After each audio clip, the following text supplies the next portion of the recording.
లోకాన్ని ప్రేమించి లోకం కావాలని కోరుకుంటే, ఈ లోక చదువులకు ఆశపడి, డబ్బుకు ఆశపడి, కోరికలకు ఆశపడి జరగని నాడు చస్తావు. చావకూడదు. నువ్వు చావటానికి రాలేదు, బ్రతకటానికి వచ్చావు. నీ తండ్రి కోసం బ్రతకటానికి వచ్చావు. నీ కన్న తండ్రి కలలు పండించటానికి ఈ లోకానికి వచ్చిన నీవు నీ కలలు పండలేదని చస్తావా? ఇప్పుడు చావది, అక్రమమైన చావది. దేవుడు నీకిచ్చిన చావు కాదది. 1000 ఏళ్ల జీవితంలో కొన్నేళ్ల సంభవించిన ఈ బాధను తట్టుకోలేక చావాలనుకుంటే నువ్వు వెళ్ళేది ఇంకా భయంకరమైన బాధ. కోటాను కోట్ల సంవత్సరాల బాధ.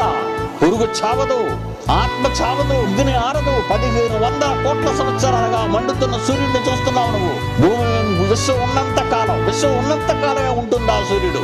కానీ ఈ సూర్యుని మించిన ఒక మహా అగ్నిగుండం ఒకటి నీ కొరకు ఎదురు చూస్తుంది. మండాలి. మండి బూడిదైపోతాను అనుకుంటున్నావా? అది భూమి మీద నీ శరీరానికే తప్ప నా ఆత్మగా నీకు జరగదది.